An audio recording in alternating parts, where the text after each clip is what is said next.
everybody to the next budget workshop dated Tuesday, March 27th. We are going to start off a little bit differently in that we have two guests visiting us today. And we will start with that. The first one, I'm not sure in which order. The first one is Carl Francis, who is the principal of York High School.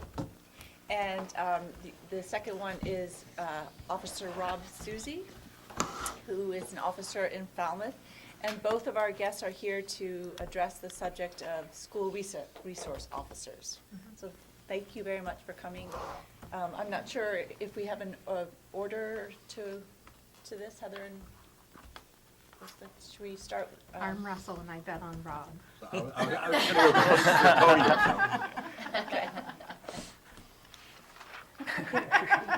podium. Could I just say one quick unrelated thing? I've been watching last week's budget meeting at home, and it's really hard to hear people. And so maybe if anyone's asking questions, if we were like really mindful of moving the speaker, because I really couldn't hear lots of the valuable things that were said. Okay, good tip. All right, welcome. Welcome. Right, thank you. So am I answering questions or just talking about our program? Which would be most helpful? And maybe talk Should about we- your Can we give an program. introduction for our speaker who's invited him here? So. Yes, I'm sorry. So this is Officer Rob Susie from Falmouth. And are you the school resource officer at Falmouth High School? Yes, ma'am. Okay, great. I do the whole campus, though. It's a little bit different. Okay. So we started in 1993 with the DARE program and the Officer Friendly program. I was a part-time teacher and a part-time patrol officer. And I would do kindergarten and first grade with the Officer Friendly program and fifth grade DARE. We grew over the first 7 years, and I became a full-time school officer. And I taught, but I was all teaching at that point. It was the Officer Friendly program. I did 2 DARE programs in the 5th grade and in the 8th grade. And then I did the high school, the health classes, and the social studies classes. And we talked about the amendments and searches and seizures. Then in 17 years ago, in 2000, we had a need for me to move into the high school and become a full-time SRO. And my teaching duties have kind of lessened a little bit over the last few years. And then in the last 4 years, I've become just an SRO. I teach very infrequently now. Falmouth has just approved a second officer to come in and take out my teaching spots in the middle school and in the elementary school. We're starting that in September. Can you speak to the teaching spots that you're being covered, that you will be covered for? Sure. One of the greatest things, one of the best things about my program and how I've come to know the staff and the families and the kids so well is that I started out teaching them doing the officer-friendly program, which is stranger danger, what to do if you're lost, stuff like that, good touch, bad touch. And I see them kindergarten, 1st and 2nd grade. Then the 5th and 8th grade is the DARE program, the full 10 lessons, 45 minutes each lesson. And what's really nice about that is you get to meet the kids in a totally non-threatening setting, and you're able to just sit and talk with them and have fun and go and do recess, hang out with them, play with them, sit and have lunch with them, so that by the time they get into high school, they've already known me for 8 years. It's made my program, that's one of the best things about our program in Falmouth, and what has made it so strong was the foundation of working with the kids when they were really little and following them all the way through. Now, other towns have officers in the elementary school and then different officers in the high school, and that's great. And some towns just have one, and that's okay too. But what has made our program really successful is the fact that I've known those kids. I followed them kindergarten all the way till they graduate. But we're just too big of a district now. Right. And is it part of the school budget? It is not. The police department pays 100% of my training. Well, they just started this year. The school is paying for my training. But the police department pays for my salary, all my equipment. The police department also pays for any of the supplies that I need. But they had that discussion, they've had that twice in the 24 years I've been doing this program, where they were going to have the school department pay for it, or pay for part of it, or pay for it while I'm there. But the town council, at the time, under the guidance of the town manager, said, why not just keep it simple and have the police department pay for it? It's money from, it doesn't matter which side it comes from the town coffers, it's just cleaner that I'm paid by the police department. And, sorry, one other question, in the summers, where's your work So in the focused? summertime, I go in, I become a spare, I go wherever they need me. Oh, okay, Sometimes so that it's- makes sense. Sometimes it's as a detective, sometimes it's in the harbor, sometimes it's in patrol, it's whatever they need me to do. Okay. That's also where I get all my training done. We used to do summer programs, summer trip programs, which was hugely successful with the kids, where I would take the kids and go on take 20 or 30 kids and go do something fun during the summertime. We haven't done that in a while, but that's where it changes each summer, and school vacations. Sounds great. Any questions? So could you just talk about what the success of the program? So you sort of talked, we're so successful, sort of, when you think about our program as a resource officer is successful, what is that, for those of us who don't have one? Sure, absolutely. How I consider it successful is that the kids use me constantly as a resource. The families come to me as a resource. We're able to talk with kids before there are problems happening. And when there are problems happening, I'm usually one of the first ones to know, because the kids reach out to me. Which is really nice about the program is that I spend about, it's only about 20 to 30% of my time doing actual discipline investigation type stuff. About 50 to 60% of my time is counseling and hanging out with kids and being a role model and building those relationships, so that when a kid does do something that kids do, they feel very comfortable coming to me.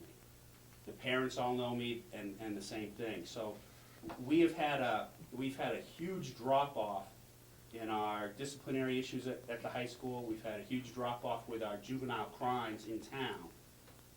And a lot of that is attributed to the SRO program. Thank you.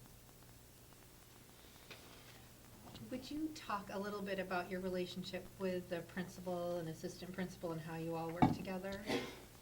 Or no, Mr. Jason says no. Mangiarides to answer that. He says no. Look at this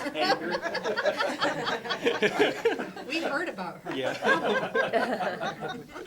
So I work hand in hand with the assistant principals in all the buildings, and it's really whatever they need me to be.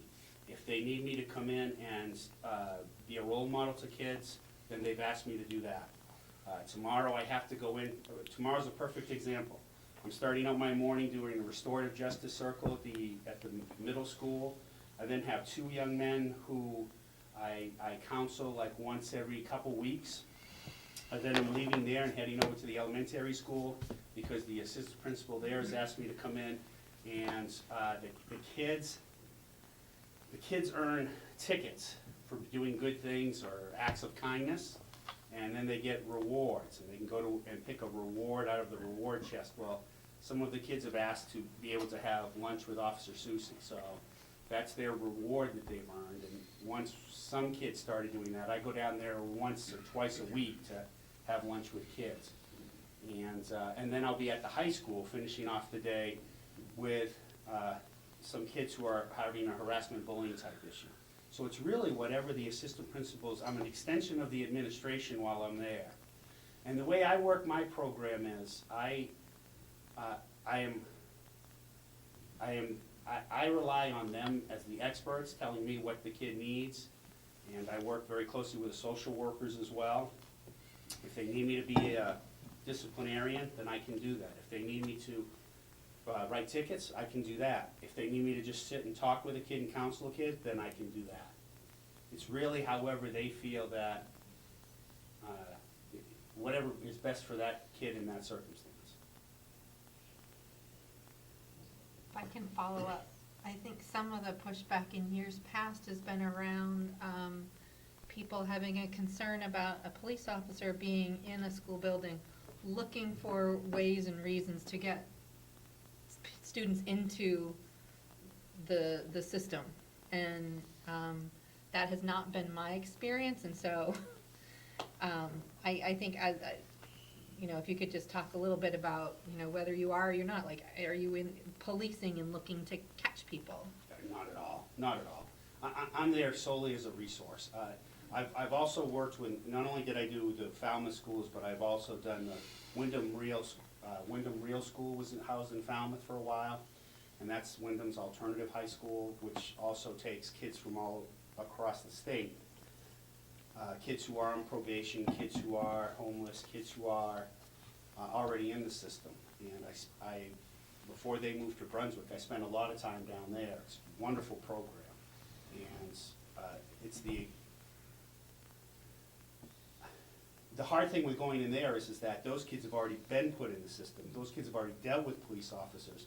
And police officers are that type A personality, and when a kid questions their authority, sometimes they don't always react and handle that the best of ways. So when you're finding an SRO, you've got to make sure that it's someone who is able to understand that their role is bigger than being a police officer in the school. It's very rarely where I actually think about that, other than the security aspect. Most of the time, I'm trying to think what's in that kid's best interest. I've never in 24 years gone in thinking, I've got to find this kid, or I've got to, even the kids who struggle are struggling because they're kids and they're trying to make decisions. So it's not that they're, you know, I'm a firm believer in there's not bad kids, it's just bad decisions.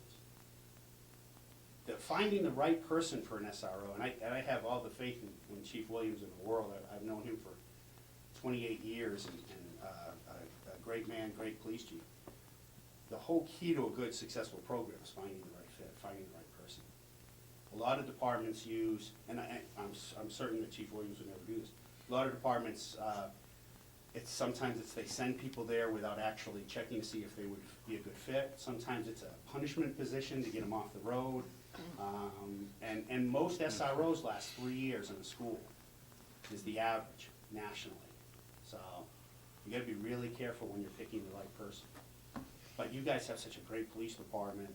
I can't speak enough about Chief Williams and the great job that he does. So I'm sure that wouldn't be an issue here. Very helpful, thank you. Thank you so much for coming. Yes, you're Really welcome. appreciate it. Thank you very, very much. Yes, Thank you. thank you. And Mr. Carl Francis, if you don't mind approaching the bench. Hi, everybody. Thank you for coming. Oh, yeah, great, and I appreciate the invite from Heather Altenberg. I'm so busy, I'm the principal at York High School, and I'm so busy in that community, it's really nice to spend some time in the community that I live in, and my kids attend the school system, so it's nice to be here today. You spoke about hiring the right person, and we certainly have the right person in our SRO position at York High School. It is such a valuable resource to me personally, to our school, to our students, to our community, and I'd really like to advocate for that, for this community and this school as a full-time position. As far as the funding for it, we're 99% sure that it's based on the York Police Department funds that position. I don't see it in my budget line items. So I bet a quick call from Chief Williams could probably get that straightened out, but I think York Police Department pays for that position. And it's been in place for 20 years. Late 90s is when it went into place at our school. So it's been a solid part of our school and our district. There's a full-time at the middle school and a full-time at the high school. And it's an incredible position. Let me tell you some of the things that we do. I actually consider him an extension of administration. I really do. His presence, Officer Piscopanis, Pisco as all the kids call him, and parents call him, is with us in our decision-making. and planning in the school building. He meets with our administrative team weekly, and his office is right next to mine, in administrative offices, and he's really an integral part of our planning for, he's the point of contact with, along with an assistant principal for all of our security and all of our safety drills and monitoring. So they plan it, they implement it, they talk to me about what the plans are and how they're going to do it, but they're really the primary point of contact for all of that, the planning, the security, and safety drills. So that is something I rely heavily on them for. And security in the school, he's present all day, almost every day. Starts in the morning when the kids get off the bus, and he's there when they go home. His presence is in the building, and in the parking lot. So as we all know, kids make some poor choices, and sometimes the parking lot is the place that happens. And we have cameras, and we have a police officer and the APs in the parking lot to support safety outside of the school as well. He's also present at our school events. So he's at dances, he's at rival basketball games.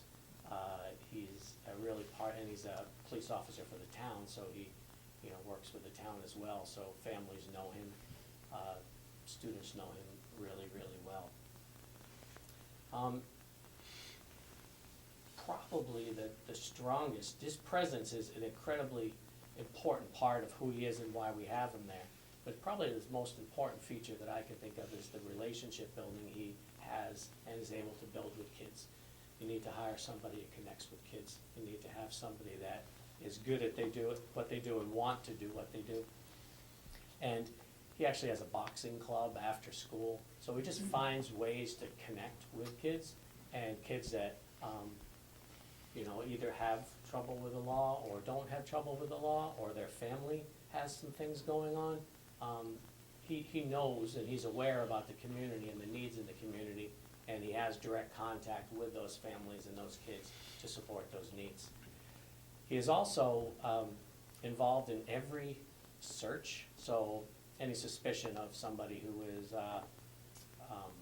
under illegal substances. So if we suspect something's happening during the school day, he's highly trained in the investigation of that part, as well as our assistant principal, so he's involved with every single one of those.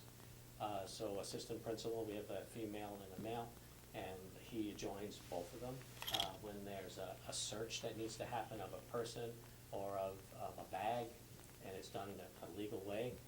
He also does the investigation on if somebody is on something or not during the day, and then helps with the legal implications of that to follow. There have been some real serious situations that have happened at our school involving safety, people's safety, and assaults, and substance possession and use. And he's been a really important part of that, so it's immediate support and immediate action to support kids and create a safe environment in that regard. I can keep going. Do you have any questions? Go ahead. How is the time divided for the officer for both cases? Primarily they spend the time in the high school or other schools as well?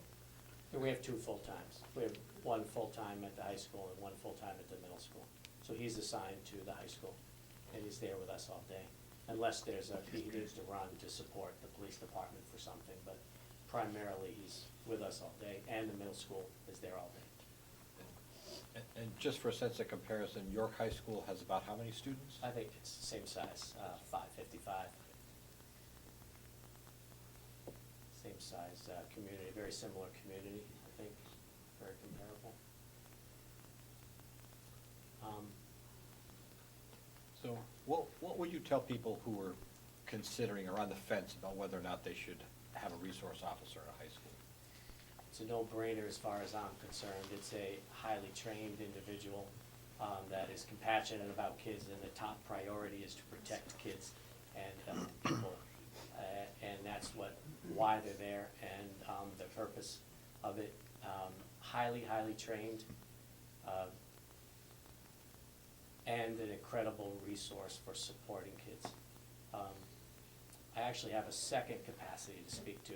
Before us, as being a principal, I was a school counselor for many years, and in Westbrook. And in Westbrook, there was a school resource officer there as well, and I worked with them on a daily basis as a school counselor. And as a school counselor, it was an extremely valuable resource to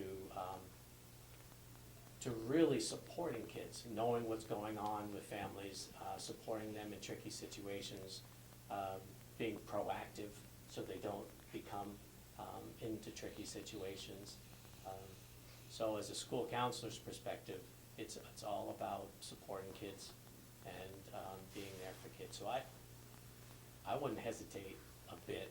In fact, I would invest in it. I would really look at this as a good opportunity and invest in relationship building and safety of our kids. So I truly and highly recommend it. Any other questions? No? Thank you so much. It's so useful to hear your opinion and your view from Excellent. New York. Thank you Thank for you all. coming here. Thank you. Thank you very much. Good night. Okay, so thank you again to both of the gentlemen for coming here tonight. Now I'm going to hand it over to John. I think John has a couple comments, budget-related, and then we'll go from there. Is that right? I was going to cover some things on inflation and CPI, and then we have questions after that, to answer the questions that have been raised in the process. So, okay. So I was just going to speak briefly, because it sort of comes up often in some of the conversations in the community about rising costs, and there's often people who are wondering, why does school costs seem to go up much higher than inflation? And this has to do with also people who may be on a fixed income. Their fixed income is adjusted at a cost of living, which has some relationship to the CPI. And the answer really is they're really measuring two different things. This Consumer Price Index is a basket of goods that includes all the kinds of things that people buy. That includes food, groceries, rent, energy, all, transportation, insurance, medical, everything. And different parts of it go up at different times altogether, and some of them go fast, and some of them go slowly, and some of them go down. Energy is one that varies widely. Food costs can vary somewhat widely. Medical costs, in many cases, have recent years gone up quite rapidly. So that moves independently of what school costs are. And as we've talked, school costs, and what's in our budget, is about 80% labor costs in contracts, I mean long-term contracts with personnel. There's one particular kind of cost that represents about 80% of our budget. And those move in a particular way. Those tend to move generally with local labor costs and overall costs of living, and it's only in a long run way. And so when you compare to CPI, really the things that are relevant to look at to see if you're in line with what's happening is it's really looking at things like labor costs and regional labor costs. And the other piece of that is what's happening sort of on the property tax and rental side, because that's how often schools are paid for is often through property taxes. And there's a piece of the CPI actually that measures what's happening with people's housing costs and things like that. And there's a piece of it called owner's equivalent of rent. And so that incorporates all of the property taxes, maintenance, and other things that you would spend on your housing costs. And that has gone up this year about 3%. And the challenge is when your property values are not keeping pace with what your labor costs are keeping pace is, because if you're taxing, everything's going up in value, your rate will stay the same as long as the property values and labor costs are going long run together. So property values here recently, in our evaluation from the state, and has not been a revaluation, but according to the state, what's in our numbers, our local property valuations have gone up significantly, which says we have a higher capacity to pay. At this, if you would be raising more money at the same, as long as the rate stays the same, you'd be raising more money.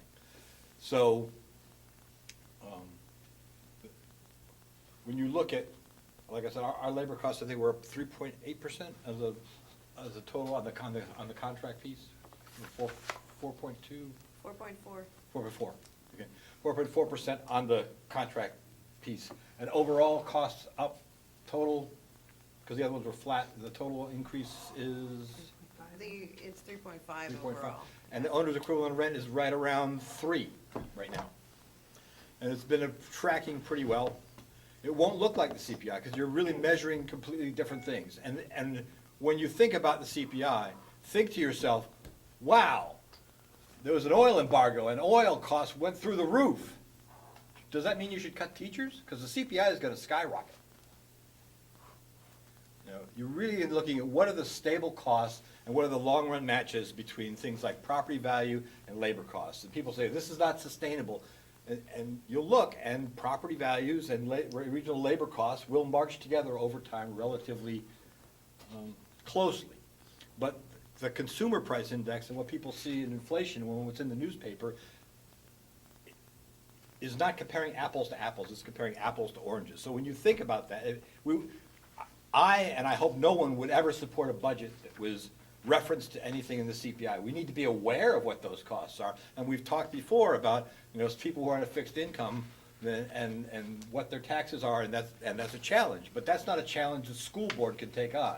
That's a challenge for the town council and the legislature and how they deal with the people who have trouble with those fixed costs. So I just wanted to cover the CPI, and I may publish some supplemental information about owner's equivalent of rent, what the CPI has been and what labor costs have been regionally. And I think we've been relatively in line with those numbers, and certainly not an outlier by any stretch of the imagination. So, Thank you. So, do we have the list of questions in front of us, or? we had I sent you a list. So Yeah. one of the questions was for Mr. Eastman, having to do with, please remind us again of what would be the benefit to our students at the middle school having a second social worker. That was one of your Yeah. questions. And maybe you want him to answer that question? Would you mind? I don't mind going at all. first? So, That's the first question. and Jessica can jump in and help me with this too if she wants to. I went back and I've asked my social worker at school to tell me, what does your day look like? And she pulled out her calendar, and I think she told me we have 61 identified students that receive social work services through the IEP process. I think that's the largest number of any building in the district, and has the largest amount of time built into the IEPs. So essentially, she is working and barely able to service the amount of IEPs we have. And that is just actual time talking to the student. That doesn't include time of consulting with teachers, time of talking with parents, time of going and attending IEP meetings. Those are all additional parts of her time. So I think she told me she has around 33 hours a week of direct service with kids. So And- may I add to that? So as a district, we have 160 children approximately that have an IEP. That's exactly 10% of our population. So our social worker at the middle school is working with, in rough numbers, about 10% of the children at the middle school. So the other 90% that is not an option for them. That's another way of looking at this. Right, and support, and just classroom support. Right. Because there's always a greater need for classroom support for all kids. So she is often left with having to either try to go far above and beyond to somewhat help someone, or left to refer to, outside services, things of that nature.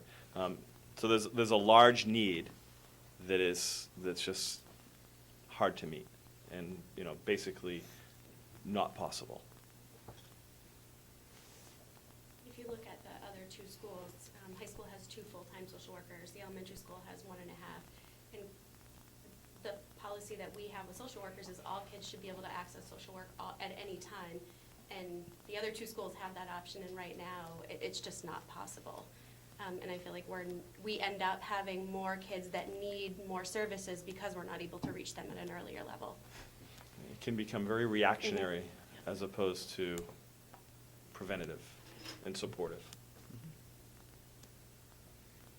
So just a go over it again. Troy, you said that your current social worker spends X amount of time with IEP students, which. Her whole job is really IEP IEP, students. that's it. But the direct contact service, so the amount of time written into the IEPs is direct service with kids. Okay, And then above and beyond that is time to, document, report, contact parents, contact agencies, do all of the other parts of her job, which really exceed, it's more than one person can do just to meet that need. right. And there's this larger need that goes unmet. And we've been tracking her hours since she started, so we can, I'm happy to share what her week looks like. I think it is, right now, she has 33 direct service hours, and that's not even counting consult hours, which she Right. can't meet all the consult hours. She's ending up grouping them, so she can still meet the IEP needs. So she isn't able to meet the needs of all the kids she's assigned to, not for her lack of trying. No, it's full. She is out of her office all the time, 100% putting the effort in. So I think we just need to be able to look to support her too, and support all the other kids that aren't accessing those services. Yep, I definitely believe she feels unsuccessful Yeah. because there's a larger need than she can reach. And I find her to be extremely successful at her job. But I think there's an ongoing feeling of, I'm kind of drowning and I feel like I'm not really reaching what I need to reach, so. Would an additional social worker just divide the load, the casework? So, no. And I think that would be up, I've asked her, and we've started to talk about the best way to do that. Uh-huh. I think we, in theory, would develop a much stronger connection between school counselors and guidance. Right now, that's kind of divided due to the workload and being kind of reserved just for special education. So it kind of divides that a little bit. I think there would be a definite, there's a plan to make that a more of a wraparound kind of service between school counselors and what that other guidance position could do. Also, we have some students with some very high needs that we're planning to program for in district next year in kind of a specialized program, which is going to take up more time. So it's really that. So it would not be, I wouldn't say it would be a direct divide of service. And professionally too, I think it's good for if you all do get another social worker, not to have one person just isolated for special ed. Exactly. They'll have each other to talk through things and just, like I said, professionally, I think it's just good practice for them to have yeah. access to many kids.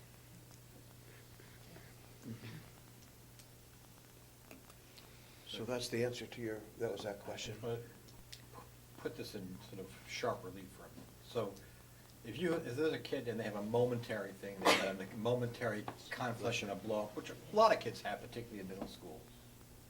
Right now, there's no social hour workers to address any of those momentary things for a kid who's not on IEP. Right. And it's left to the classroom teacher or Me. vice principal or principal to someone else to pick up the slack on those momentary things. Right. So Yep, that's true. So we work to solve So it. all of those, middle school momentary things that middle school kids have, and many of them have them, that's how we're handling it currently. Thank you. I have next on our list, the comparison from Perry, but I don't see Perry here. No, I've got it. He's has another obligation tonight. Okay. But if you decide to meet this Thursday, Uh-huh. he can be here for that, so he Okay. could answer more information. But Great. here is part of his answer. Okay. To the question, which was a comparison of services from the school department by town. Right. Having to do with, I think, one of your concerns was, how does it split out for custodians and maintenance? And another question was, this arrangement that we have in Cape, is this particularly, is this normal? Is this unusual? And the short answer is, it's unusual. You'll see that in here. And that doesn't mean it's a bad thing, it just means that this is not this is not a common arrangement. The idea of all employees as custodians and maintenance necessarily moving with the need of either the school or the town. They usually have their own staff, and they concentrate on the town, or they concentrate on the schools, but they aren't commingled.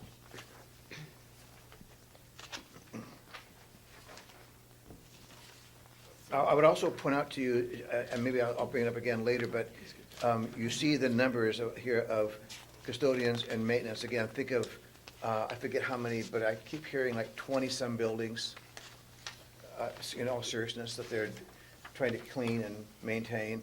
And you know that we have heard for at least the last 2 years from 2 different directors that we're understaffed. Right.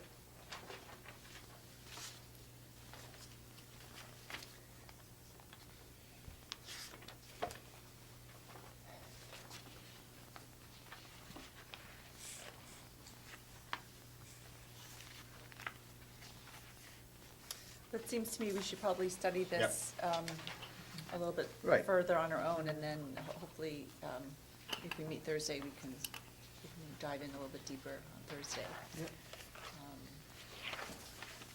I appreciate this. Put this in a little bit of summary. I appreciate the thoroughness of the responses, just so people at home can posted that those responses from about, it's like 20 different departments. As a point. And so when Howard says it's unusual, that's a pretty good cross-section to measure against what's usual. Okay.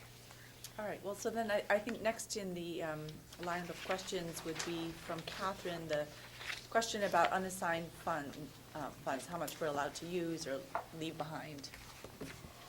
Well, I contacted our auditor, and the question I ask is, can the school department use all of their fund balance? And her answer was technically, yes.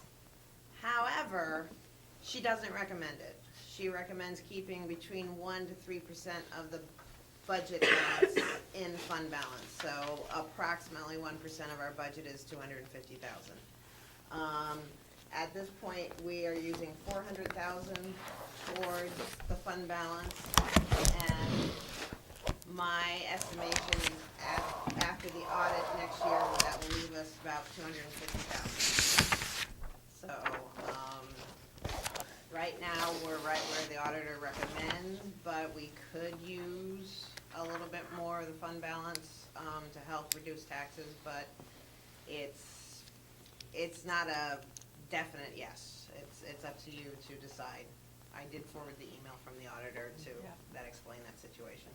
And by little, I think you mean about 100,000? Yeah. Yeah.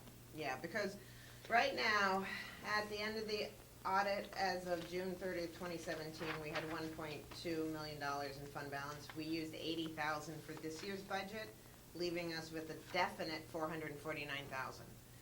We are using $400,000 for next year's budget, and if we don't have any additional revenue coming in, and if we use all of our expenditures, if we spend all of the appropriations that were approved, that would only leave us $49,000 next year. The odds of us spending all of what is approved is very unlikely, because by law, we can't overexpend what we're budgeted, and when you have a budget of over 24 million, it's very hard to spend exactly to the penny. So we always, personally, as a business manager, I like to keep a buffer of about 200,000. So I will try to make sure we can put 200,000 back in, but some things crop up that you don't always anticipate, and so, yeah, I can't give it a definite. I can give you a 75% that it will happen that way, but it's not a definite 100%.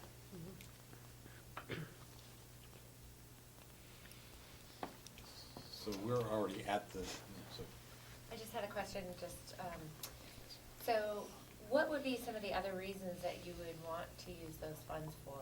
I know that it was recommended 1% to 3% by the auditor, and what would the reasons for that be? Why might we want to have this backup bit of Well, fund? what she recommended to keep that 1% to 3% range is, one of the reasons is, what if next year we lose another 800,000 or additional subsidy?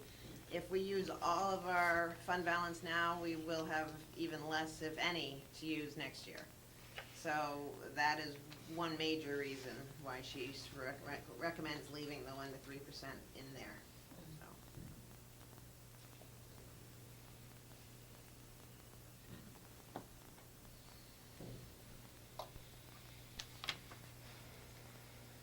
And, you know, this is something, I don't think any town councilors are here right now, but this is something that, you know, it would be, opinion from town councilors would be welcome, because as I understand it, you know, in the event of some unforeseen additional cost that exceeds our undesignated funds, I believe it's an unwritten rule, I'm not sure if it's unwritten or written somewhere, that the town would agree to help us cover, you know, for some certain expenditures. And this is kind of a point, this is why it would be helpful to talk up front with town councilors, to know, you know, how they view this. It's, because it's a risk, it's a gamble, which way you go. Do you spend it and hope for the best, or not?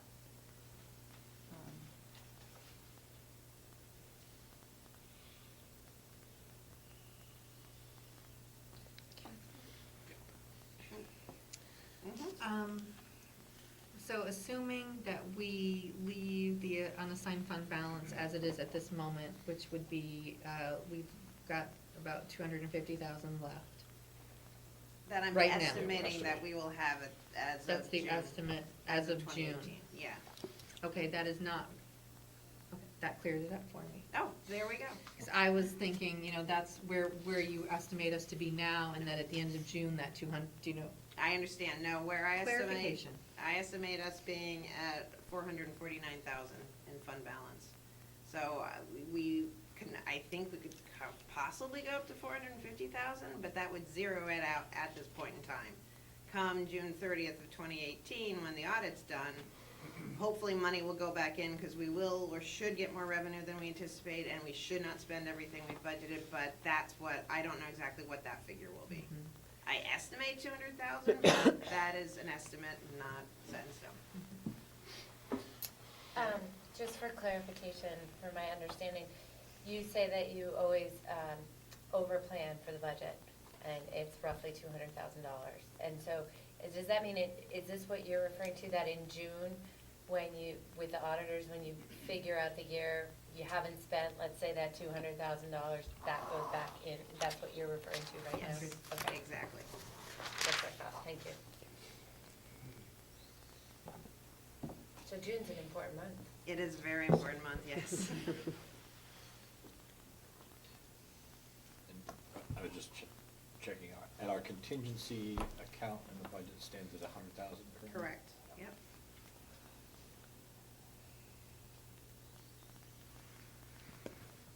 I can just, I am not weighing in with an opinion about contingency, but I can tell you that 6 years ago, when I started on the board, our contingency line was $30,000, and it was used up every single year and then some. It was dangerous, and the board worked very hard year after year to, you know, it went from 30 to 50, and then 50 to 70, and just incrementally got it up.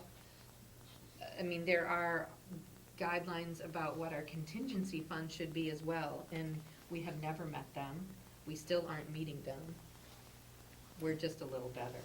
I don't know, Catherine will probably know, it's probably supposed to be closer to 1% or something. Well, when it comes to contingency, not every school district even has contingency funds. So in my experience, where I came from, they didn't even have contingency. So the fact that you have 100,000 in contingency is a very good thing. It used to be 180,000, and I would like to just put that out there, that it used to be as high as 180,000, and we cut that last year to help deal with the reduction in subsidy. So, but that's not, I agree with you, I don't recommend cutting that anymore. So, just so, call my particular thinking of the contingency, I'm always more comfortable when you have at least enough money in your contingency to clearly hire one person and a cushion for a single unforeseen event.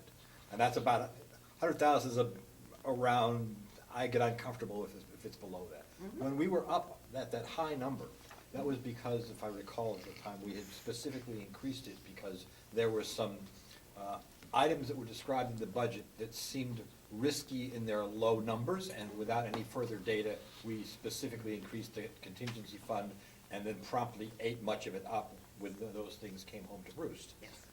So, I'm really not comfortable much lower than 100,000, but as we're looking at every penny, I'd entertain more of, a discussion for, as an outlier year. So let's just say, if we take, I'm just trying to say where we can chip away at stuff. So, right now, the most I see, based on what this conversation is, at most 200,000 off the budget item, the budget proposal. So that still leaves, that's still that's a drop in the bucket. May I ask a question? Yes, please. I believe I'm right. Catherine and Jessica, you can tell me if I'm wrong, but I don't believe that you have a special education reserve account here. I've never worked in a district that didn't have one. And that's really rolling the dice. So if during the year we have a child that needs an out-of-district placement, either somebody who's here and there's the need, or somebody who moves in over the summer and there's the need for an out-of-district program, the answer can't be we can't do that because we can't afford it. And I don't know what is allowed in Cape Elizabeth by charter and by law, but if it is allowed, I would say that in the future you want to have your lawyer draft a warrant article to go to the voters to allow you to create a special education reserve fund and hold that money for unforeseen emergencies. Because that's one of the risks that you have, that you face every year. And right now, as I said a minute ago, if you had to place a child in a program that could cost, what's an average out-of-district placement right now? 60,000 a year, and I And- would say and that's that's in- average. that's in-state, correct? In-state, close, with transportation within a 25-mile radius. Right, so in a more complicated program, you're talking about a lot more than that. It's an exposure that you should be aware of. And so I think that, not that you asked me the question, but regarding your contingency, it would be foolish not to have at least 100,000. I mean, 1% may be ambitious in this budget year, I can't even imagine it. But I think that as time goes on, working toward at least, 0.75%. I mean, 1% would be 240,000. But getting to 0.5% should be approachable in time. Getting to 3/4 might be worth it, but I'm not so sure you need 1%. But what you have right now, to me, is thin. So for clarification, may I ask a question? Oh, sure. Because we don't have a special ed reserve fund, if we have one of those situations, it's coming out of the contingency fund, is what you're saying, And every available pot. right? Right, we aren't just stuck with that. Let's pretend that we have so much money in for teachers. And after we got through with the hiring season, we realized that we have some money left there. In theory, as long as it's with less than 5% overall of a shift, you can make those moves out of your, it doesn't all come out of contingency, but that's probably, One of the that's where you would start. Okay, That's where you should start, right. That's what I thought. yeah.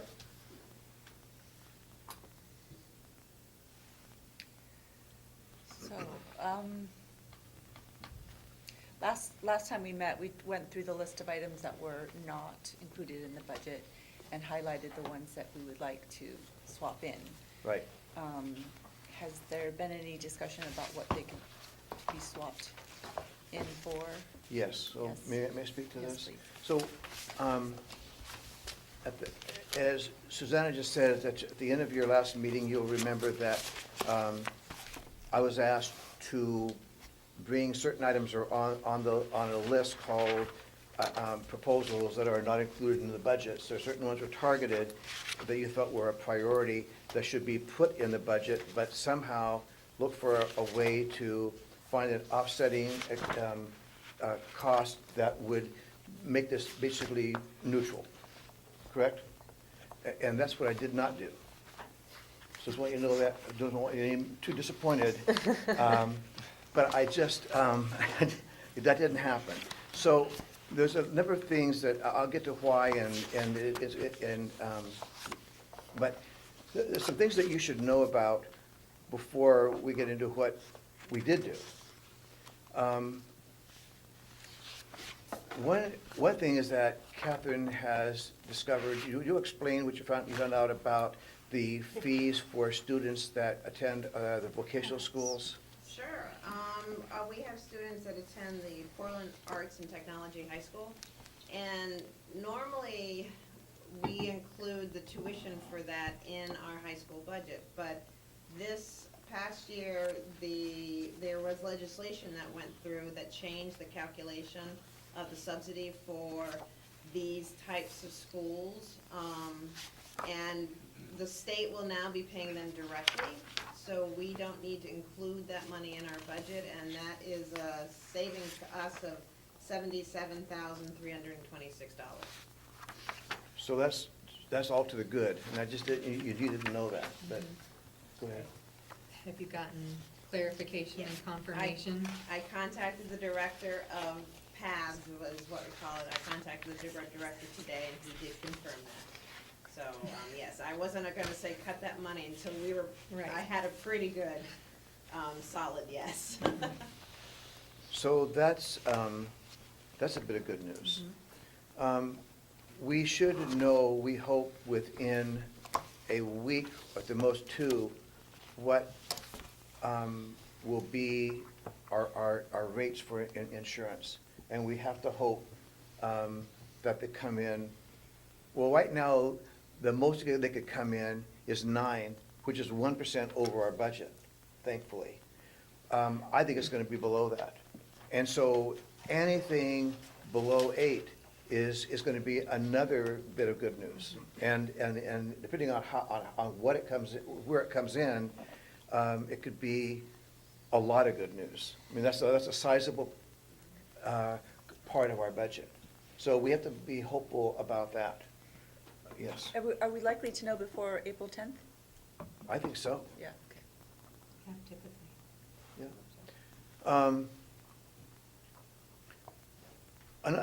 yeah. So let me talk about why we went in a different direction. The things that you want in the budget, I'm not trying to be cavalier, they'll be in the budget. But I didn't feel that was enough of an assignment. I mean, I really do. I mean, I think that the reductions have to be greater than trying to end up and with in the end, a 10% increase on taxes. I just think that you should know what it would mean and understand it. And so that's what we've been working on. One thing that has come up, and it came up tonight, and it came up in questions that were raised by administrators and by faculty, is one of your priorities, which everyone understands, being the school resource officer, is this the year to do that when we are seriously looking at the likelihood of losing staff? I mean, it starts raising the questions about, we've gotten along this far without one. Are we really, is it so bad right now that we would trade off an employee for that additional insurance? It's a question that you're gonna have to answer, but I just want you to know that that's one of the other questions. And then, of course, if that would become academic if it were the case that the town was paying for that cost. That removes that puzzle for us. Although I don't think anybody has been thinking that up to this date would be something that the town would fully fund. That would be news to them. So I am not really tonight feeling comfortable discussing a lot of detail, because I think that nobody or no group of people know the details of this, and they shouldn't be hearing about it or watching TV and reading about it. It's just, it's completely wrong. So, so that, I'm not gonna really get into details. But what I want you to know is that, again, our challenge is that if we're gonna get a budget on tax increase anywhere near the 5% range, anywhere near it, we're talking about taking out of our budget, I think, about $1.25 million. And as Mr. Eastman said yesterday, it feels like, one way of saying that is that the schools have to come up with a response to the shortfall of state support for public education at Cape Elizabeth. That's a fair way to look at it. It's that plus an additional, probably $400,000. I mean, this is huge. So before I get into talking in generalities, let me just say that what is not even being discussed by you or by us, which is, I think, worth noting, and I think it's terribly short-sighted and unfortunate, is the project, the study to renovate these 3 schools. That's not even in our conversation right now. And what I'm concerned about is the long-term impact of this on this community. Not just the schools, but the community. And I think that the children deserve schools that are in better shape. I honestly do. And I think that the school teachers and staff who work here deserve better schools. I think that it is not good for morale. I think it isn't a good way of presenting yourself. And, you know, some people keep talking about, well, we want to look good for people who are shopping. I'm concerned about those who have already done their shopping. You see the difference? I mean, those who are here we shouldn't be less concerned about what they feel and what they experience than those who are moving in and comparing this community with some of our good neighbors. It ought to be, what about those who've already committed to being residents of Cape Elizabeth? And I think at some point, it's going to, if the community as a whole, and I don't think this is just a school board, I actually think that the entire town, the town fathers and mothers, the council, everybody ought to be saying, this is our major investment, both in terms of intellect and in terms of just value of property, are these schools. There's nothing you have more valuable. And how are we doing? I mean, so it isn't even on the list. And I just think that, I don't know how much longer you can go without it being on a list. I don't know if it's something that I mean, I really think the entire town, I mean, I appreciate what the gentleman said earlier, it all comes out of the same pocket. And he's right. And so I just want to point that out, that sadly, that important step it appears to me right now is not going to be taken to do the in-depth study that is necessary to really nail down a project that you'd be proud of. So, okay. So we sat down today, the administration, behind closed doors, and we said, let's really start this nasty work. Let's start really figuring out what we can do to bring in a budget that is noticeably lower than the one that we've been talking about, that we never have described as being a dream list. It was, in most respects, it was continuing what we have, right? And we broke it down into, I mean, the way I'm going to describe it are 3. It all breaks down into, the way I'm looking at it is 3 different categories. One of them is personnel. One of them are capital projects. and one of them is other. And let's just go in that order.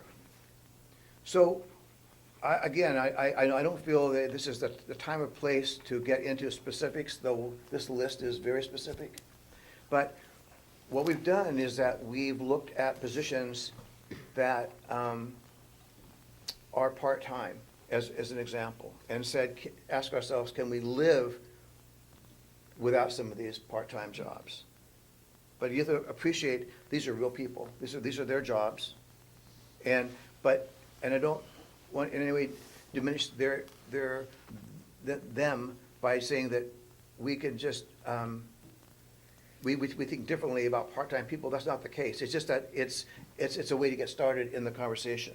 So we have, in some cases, on this list, that we've never had a real in-depth discussion about this list. We just threw things on the list and said, we've got to talk about this. But on this list are a number of jobs that are part-time that are eliminated. There are also some jobs on this list that are full-time that are reduced to half-time. There are also some jobs here that, let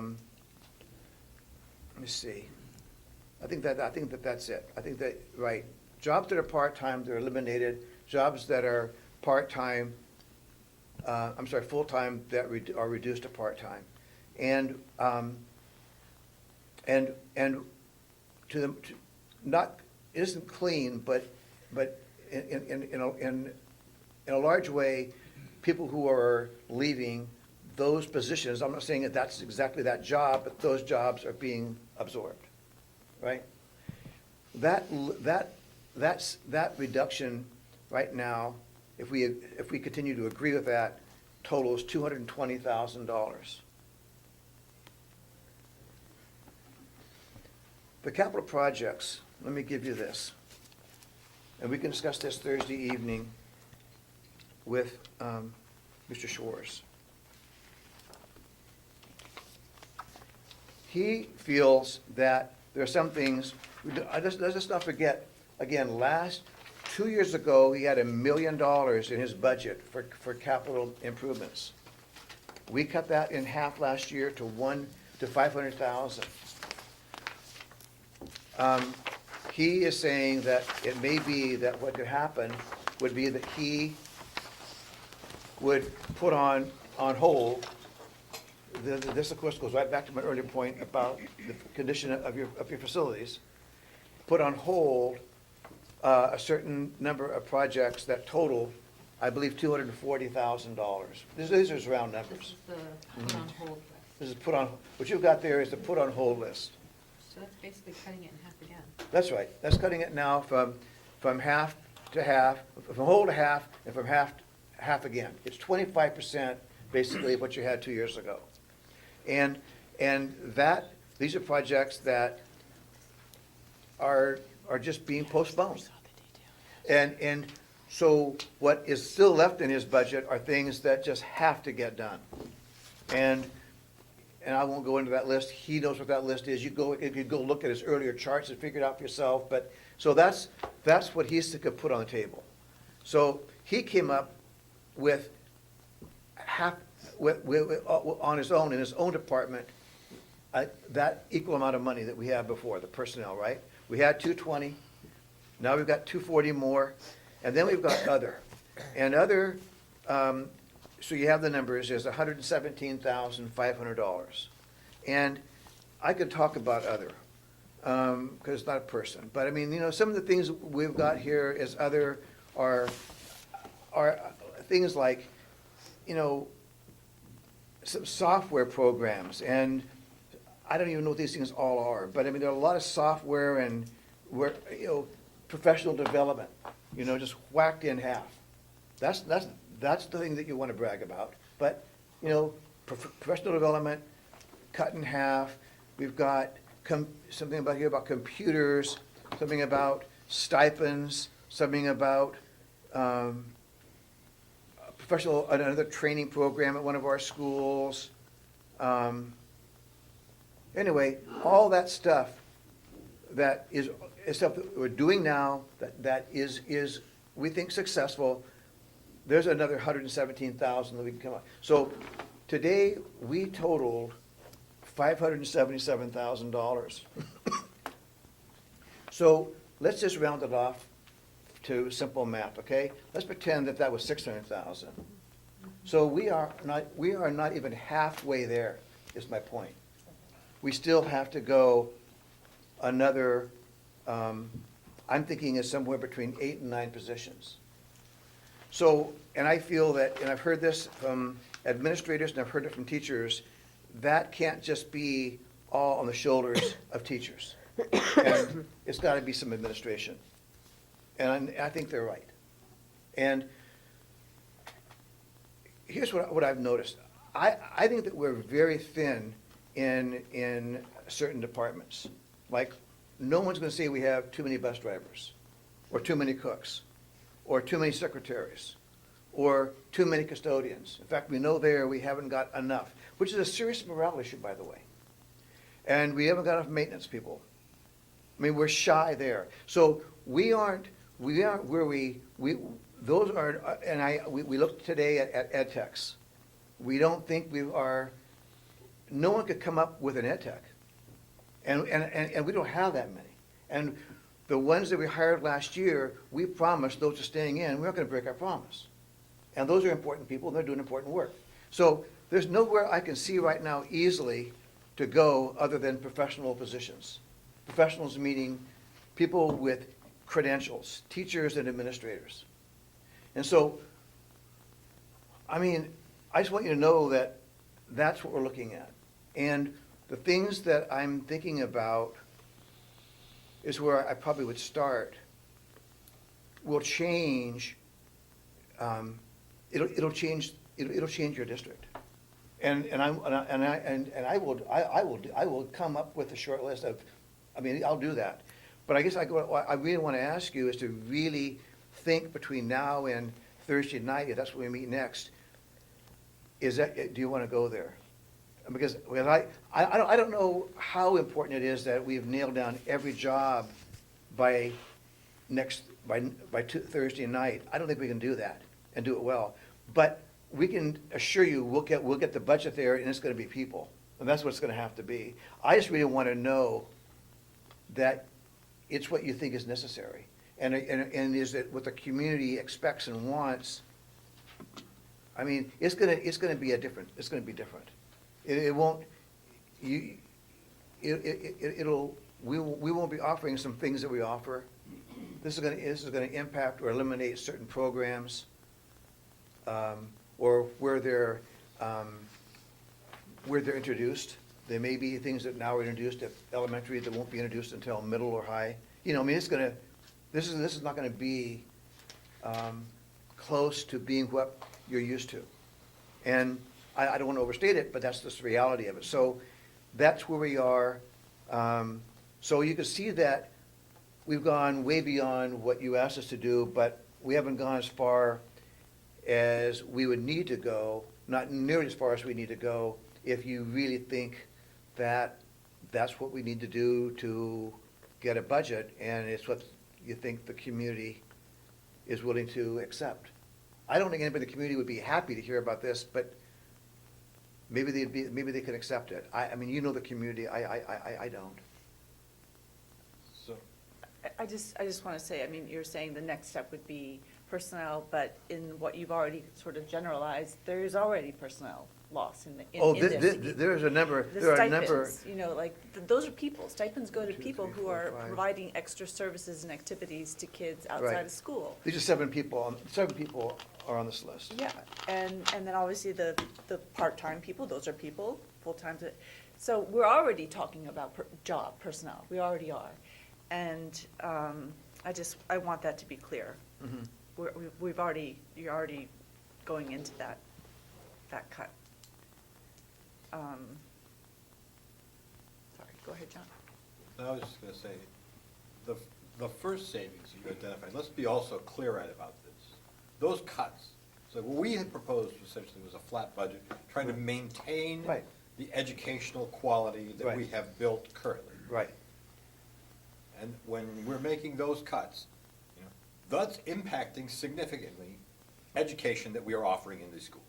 That is, there's just, you know, I can point to anything on those lists that I know that is affecting kids in our schools' education. Right. And it may, you know, it's on the margin, this is where we start, you start at the margin and you work. And I appreciate that. But let's not kid ourselves that we're not affecting the quality of the education.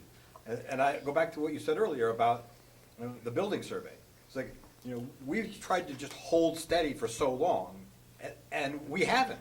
It's like you take the tour of those buildings, we do not have school buildings that I am proud of. Everyone in this community I've talked to is proud of our schools. You should not be proud of these school buildings. I'm not. And we have work to do. And as we put this budget together, I still want to be proud of the education that we offer. But right now, we're talking very clearly is we are following Augusta's lead that says we will not fund programs with this level of excellence in education in communities like yours. We are cutting our support for that in this level, and you're either expected to make up the difference or make those cuts. And so that's the choice that we're faced with. There's, you know, you will not be able to cut this and not feel it in the education. In that education that we're all so proud of. So we're already talking about that. Right. So the flat budget that we had talked about in terms of personnel and costs was one that tried to maintain that same level of educational quality. We didn't even talk about things to improve it. I mean, that's the real tragedy to me. We never got around to saying, these are things that we could do that would make it better. We have further we can go. There's much more that we can do. We never even got to that decision. We're just saying, can we stay, have our head above water and stay where we're at? Right. So, you know, it's a very disappointing budget discussion, but that's where we're at. That's the framework from which we're, but I just want to be clear that even those initial cuts, those do not come without educational impact that is significant. So, and I think we all have some hard thinking to do about what we want to do with respect to that and what we want to do with respect to personnel. And whether or not we want to, you know, get the sense of our community, whether we should follow Augusta's lead and cut education and education quality.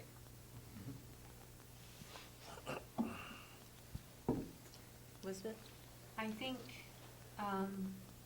it's important for the board, for town council, for everybody to hear from the public, to understand if not just parents, but the entire community appreciates the system of education that we provide here, or believes that our children deserve less, because that's where we're at. And if there are really only two choices. Do you support high-quality education, or do our children deserve less than that? And that's kind of where we're at. And we do need to hear from people. We need to hear from everybody. And we need to work together as an entire town to solve that problem and go in whatever direction our community wants us to go. Because there are ways to help people who have fixed incomes. There are lots of different ways. Unfortunately, the board is not a part of that, but I think, you know, we have to hear what the community wants and then work on it as a community.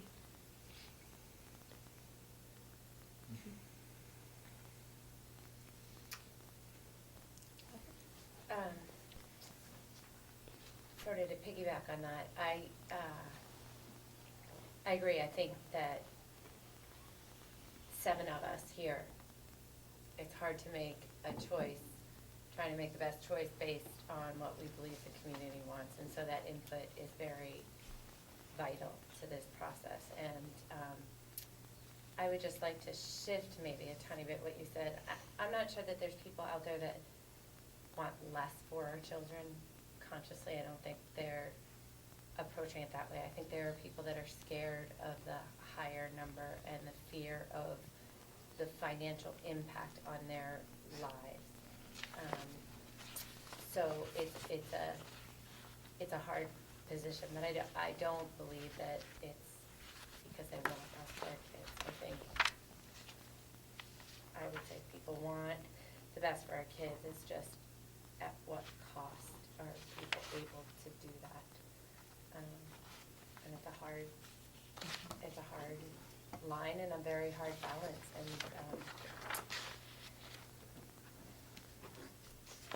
there's no easy answer at all, and I know I'm just saying what everybody else has been saying, but, we are in a very difficult position because of the lack of state funding. And so we have a choice to either compensate through our taxes or make some drastic decisions, as Howard says, which will impact the district and the way education looks and the services our students, our children get in this district. And I think the bigger picture being as well is, if we don't invest in these schools, there's a bigger community effect that will be happening of, that's much more long-term. And I appreciate your reframe, because I believe that is true, but I have also overheard actual people in our community who believe that we're providing too good of an education. really, Yeah. okay, then I stand corrected. Oh, did you have a comment? I didn't You wanna- go ahead, I'll go after. Just to speak to that point, and then also to Howard's explanation of some of the sort of high-level items that we might be looking at if we were trying to get to that more, what some people think should be our number, or a more palatable tax increase number. I think it is useful to talk about and really put on the table, what are we talking about when we talk about getting to that number? Because people may think, well, you're doing, extravagant things, there's money somewhere, but there really isn't. And I think when we highlight that, it's a very useful process, because it elaborates for the whole community, what are we talking about if we were to get to that 5% number? What does it really look like? We're not just, saying we don't have room for, we're not gonna cut anything. We need to be specific about what this will mean. So to some extent, I don't wanna make more work for anyone, but we need to know what does that mean, and have it be very clear to everyone that we've considered what those things are, and we said, no, we're not. Oh, I'm assuming, but if we are all making conscious decisions about what those items are and saying, we're not going there. And I think that's what, some people in the community will be satisfied when they see that we've looked at those items and said, we've made the consideration, and we either are or not going to go there to try to get to that 5% number. May I speak to that? Sure. So part of my concern about being real specific is that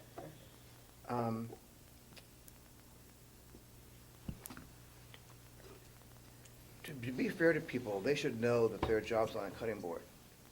And it's really degrading, and it's demoralizing, and it's frightening. They've got families and children and their security. And they all of a sudden feel like, well, why am I on the chopping board? Why isn't that on the chopping board? It must be because I'm not as valued, or what I teach is not that important, or, I mean, it's a real morale buster. Okay. And so if we're gonna be that specific, just know that we need time to forewarn these people that those jobs are on this list. And we aren't assuming that it'll stay that way. We hope the jobs, when people really think about it and realize it, will think differently and change their mind. But that will be a nagging issue with them for many years to come, that my department, what I do, was on that short list to be cut. I mean, it's a big decision that you have to make about, do you really want to do that? The other thing is, what some people may think is not important, to somebody is important. So who do we listen to? I mean, I don't know of anything that we offer right now that hasn't got a lot of kids involved in it. I mean, like robotics.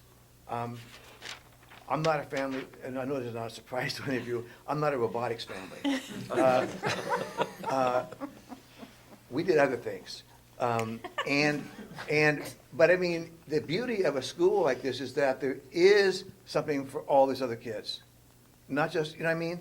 And that's the beauty of having a lot of different options and things to do for kids to develop and grow and be positive and develop friendships and, you know what I mean? So I don't know who we listen to, because this is not necessary to somebody else, that's why my kid comes to school. And so who do we listen to? And the other thing is, at some point, I think that, I would hope that if we really get to that point, which I hope we don't have to do, but if we do, I hope that you would largely support the recommendation that's made by the administration. Not that you have to just say, okay, that's it, but I would hope that you realize that a lot of thought and thinking went into that by those of us that are here in the schools, that you wouldn't start your own list. That could get scary. Yeah, I think that the hope would be that you would take very seriously what we come up with and say they probably thought it through very well, and that's what, I mean, I don't mean to just rubber stamp it, but if it's just well, that's interesting, but I don't agree with any of that, that's gonna really we're gonna get out of control. So,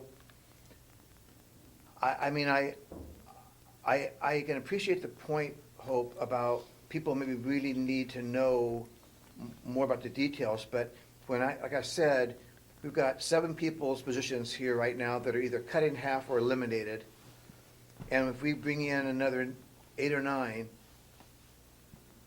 that sounds like 16 fewer people, or people doing different things. It's gonna be different. I mean, how different do you want it? I mean, forget about if it's, I mean, what we don't wanna do, well, you can tell me, maybe you do wanna do this. If you wanna change class size, which I'm not a fan of, we could do that. We could go to a higher class size, but that goes against everything that is important and intimate and, Yeah,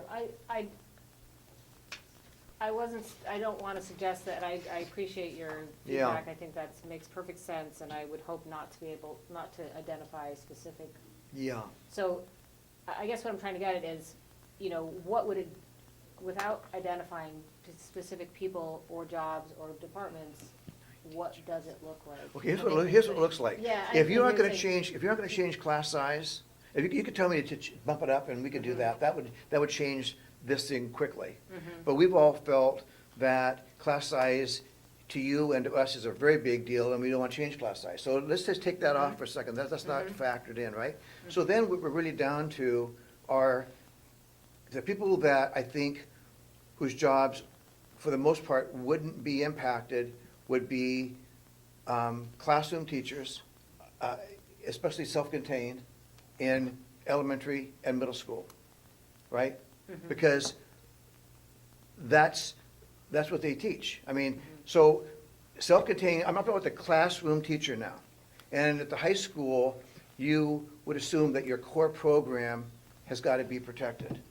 So then what you're really looking at are people that you could say are in the area of being enrichment teachers in a very large way, not the core program. That's where you would start looking. And you know what I'm talking about. So do you really want to go there? And Well, I think because what those you're saying- people are terribly important. I'm sorry, go ahead. No, I interrupted. No, you, go ahead. sorry. I think what you're saying right now is actually exactly what I think is needed, to sort of flesh out, to describe, what are we talking about? What, we're talking about, Right, specifics. right. And it sounds like you're against the robotics program. No, well, yeah. That's on this list. They're gone. Yeah. But don't tell anybody. Don't tell anybody. It's between, yeah. So, Replace you with artificial intelligence. right. So what is also a group that we have to assume they've got work, and it's driven by children's needs, are special ed, right? Those teachers and those support people that work with them and the children, they've got it. I mean, it quickly becomes what you keep reading about and knowing are the easy targets. And those are the things that are so meaningful to so many children, and those are the things that separate a school like Cape from most other schools. Do you really want to get there?